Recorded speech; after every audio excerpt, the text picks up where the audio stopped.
Olá, meninos! Espero que vocês estejam bem em casa e vamos aproveitar hoje para fazer uma revisão de um conteúdo que nós estudamos, que é a citologia. Mas na citologia nós vamos falar da estrutura da membrana plasmática e o transporte de substâncias através dessa membrana.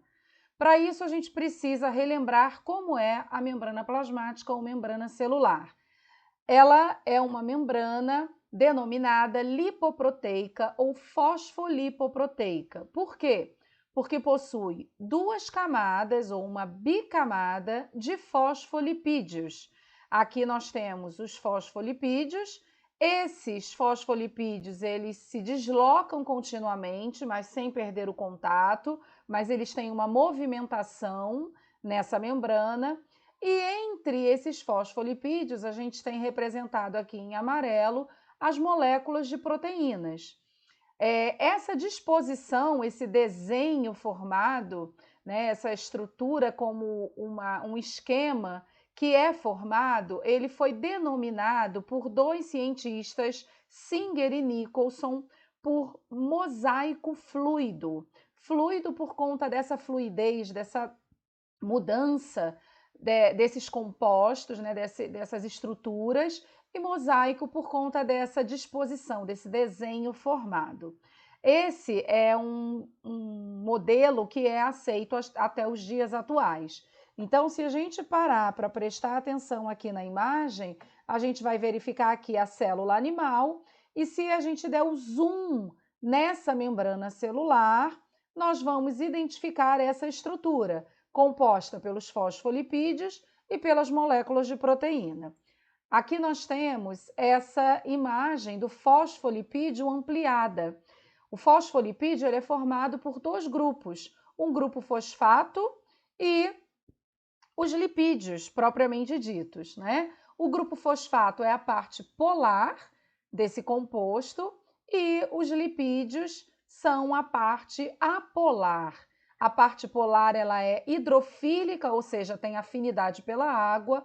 A parte apolar é hidrofóbica, porque não tem afinidade pela água. Isso vai permitir uma função que é importantíssima na membrana plasmática, que é a permeabilidade seletiva. O que é a permeabilidade seletiva? Existe uma seleção daquilo que entra ou sai da célula. Por quê? Pelo fato dessa membrana celular ela ser semipermeável. Semipermeável porque nem tudo entra e nem tudo sai. Existe uma seleção. Outra propriedade importante da membrana plasmática é que ela envolve todas as células vivas, com exceção dos vírus. E nós temos aqui essa estrutura que é o glicocálix. O glicocálix é uma estrutura que está externamente à membrana plasmática e está presente somente em células animais. Por quê? Células vegetais possuem essa estrutura por fora da membrana plasmática, que é chamada parede celular. Bom, meninos, continuando falando sobre a membrana plasmática, vamos ver agora como as substâncias atravessam essa membrana, ou entrando ou saindo da célula. Nós temos três tipos de transporte. O transporte ele pode ser passivo, ativo, ou esse transporte pode ser de grandes substâncias, de grandes moléculas. Transporte passivo é um tipo de transporte que acontece sem gasto de energia, como aqui está falando, de forma espontânea. E esse transporte de forma espontânea, ele pode ser também de duas formas. Ou o soluto vai atravessar a membrana plasmática, ou o solvente, que no caso vai ser a água, é quem vai atravessar. Vamos começar falando do transporte passivo quando é o soluto que atravessa. Se o soluto passa de um meio para o outro, por exemplo, de dentro para fora da célula, a gente vai dizer que esse soluto ele vai atravessar passivamente, ou seja, sem gasto de energia, de onde tem maior concentração de soluto para onde tem menor concentração de soluto. A gente pode afirmar, então, que quando o soluto passa da onde ele está em maior concentração para onde ele está em menor concentração, ele está se direcionando do meio hipertônico, ou seja, com mais soluto, para o meio hipotônico, que é o meio com menos soluto. Então, toda vez que a gente falar em tonicidade, nós vamos precisar classificar comparando dois meios. E esses meios serão comparados sempre de acordo com a concentração de soluto. Hipertônico será sempre o meio com maior concentração de soluto. Hipotônico, sempre o meio com menor concentração de soluto. E quando a gente fala em transporte passivo, onde o soluto atravessa, nós teremos dois tipos: difusão simples, onde isso acontece realmente de forma espontânea, atravessando sem nenhum tipo de auxílio, e difusão facilitada, quando a gente vai ter o auxílio de proteínas, chamadas proteínas carreadoras, ou carregadoras, ou permeases. E quando a gente fala do solvente atravessando, aí a gente tem um processo denominado osmose, que é a água que vai atravessar. E aí, se é o solvente que atravessa, nós não vamos dizer que a água se desloca do meio hipertônico para o hipotônico, porque o hipertônico tem mais soluto. Mas quando é a água que atravessa, ela vai passar de onde tem mais água para onde tem menos água. Então, esse deslocamento acontecerá do meio hipotônico para o meio hipertônico. Meninos, é muito importante que isso fique bem entendido para vocês poderem compreender os exemplos que nós veremos a seguir.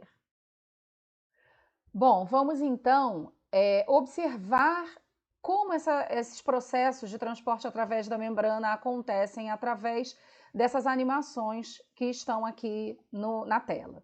Difusão simples, então, é o deslocamento de partículas de soluto. O soluto vai se deslocar do meio mais concentrado para o meio menos concentrado, ou seja, do meio hipertônico, porque tem maior concentração de soluto, para o meio hipotônico, que tem menor concentração de soluto.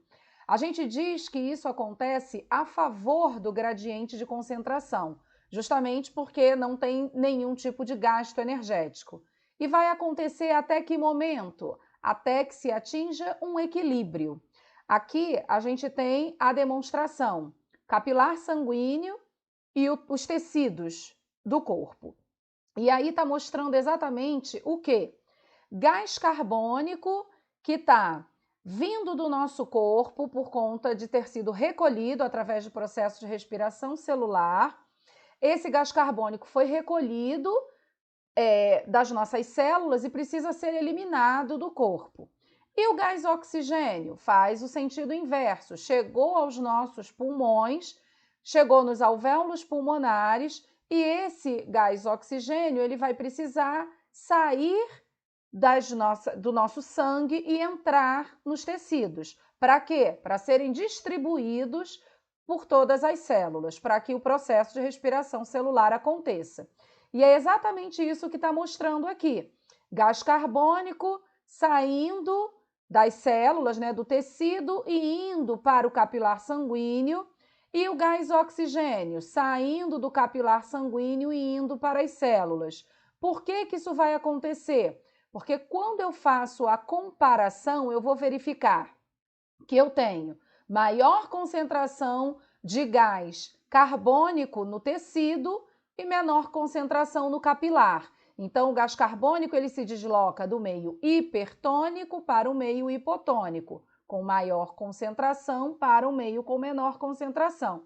E o oxigênio o inverso, do meio hipertônico em oxigênio para o meio hipotônico em oxigênio. Quando nós falamos da difusão facilitada, nós temos aqui, olha, o auxílio de uma molécula de proteína, essa molécula que nós vimos lá na membrana plasmática. O meio extracelular, ou seja, fora da célula, tem maior concentração de soluto, hipertônico. E dentro da célula, menor concentração de soluto, hipotônico. Então, com o auxílio da molécula de proteína, esse soluto passa do meio hipertônico para o meio hipotônico. Meninos, espero que vocês tenham entendido como funciona o transporte passivo quando falamos de soluto. E agora vamos continuar a fazer o que há de mais importante atualmente. Fique em casa e aproveite para estudar.